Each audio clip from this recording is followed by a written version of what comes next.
पहुंचने के लिए, इस ताज को हासिल करने के लिए?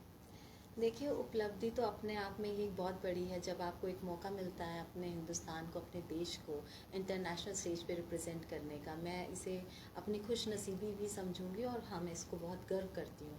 और जहाँ तक चुनौतियों की बात रही, तो चुनौतियाँ तो देखिए आती हैं ज़िंदगी में, चाहे आप किसी भी फील्ड में काम कीजिए। मुझे भी मिली, मुझे भी आई कि अपने आप को रिप्रेजेंट करना, इतने सारे देशों के कंटेस्टेंट जो जो ऑलरेडी अपने आप में कंप्लीट थे, अपने आप में संपूर्ण थे वो लोग, उनके साथ compete करना, कोई भी मुझे ऐसा नहीं लगा कि कोई कम है। तो उनके साथ compete करना अपने आप में एक चुनौती तो देखिए था, लेकिन मैं काफ़ी ज़्यादा सेल्फ फोकस्ड रही और अपने पे फोकस किया। मुझे ये नहीं था कि मैं किससे कम दिख रही हूँ या किससे ज़्यादा दिख रही हूँ, मुझे ये था कि मुझे अपना 100% देना है।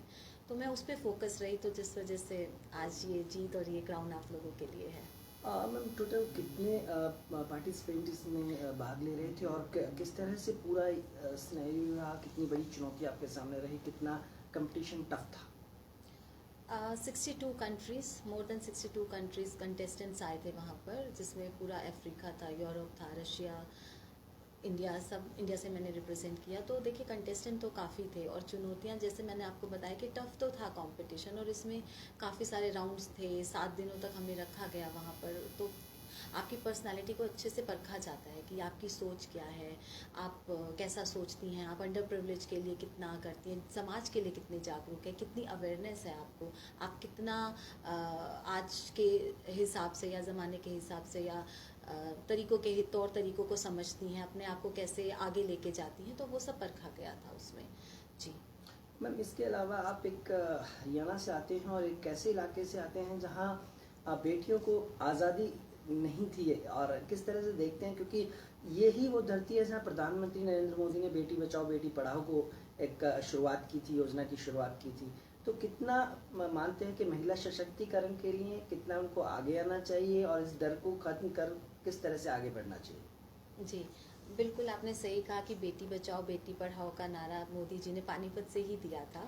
तो बिल्कुल मैं मानती हूँ कि हाँ, हरियाणा में आज भी हैं ऐसी जहाँ पे सोच है कि जहाँ पे बेटियों को थोड़ा बेटों से कम समझा जाता है। लेकिन देखिए, जेंडर इक्वालिटी के लिए मैं ऑलरेडी काफ़ी कैंपेन करती हूँ, मैं सोशल वर्क काफ़ी करती हूँ। काफ़ी सारे एनजीओज़ हैं जिनके साथ मैं जुड़ी हुई हूँ, और जिसके अंदर वुमेन एम्पावरमेंट और चाइल्ड एजुकेशन हो गया, अंडर प्रिविलेज एजुकेशन हो गया, फूड ड्राइव हो गया, मेंस्ट्रुएशन हाइजीन हो गया, तो इन सब पे मैं काम करती हूँ। और जहाँ तक अगर मैं बेटियों को एक मैसेज देना चाहूँगी कि देखिए, आपको कुछ भी मुकाम हासिल करना है, उसके लिए संसाधन की ज़रूरत है, रिसोर्सेज की ज़रूरत है, लेकिन उससे पहले आपको पैशनेट होना ज़रूरी है। अगर आप पैशनेट हैं तो आपको एक ड्राइव मिलती है जिसमें आप अपना 100% देते हैं। जब आप अपना 100% देते हैं, आप सेल्फ फोकस्ड होते हैं, तो आप कुछ भी मुकाम हासिल कर सकते हैं।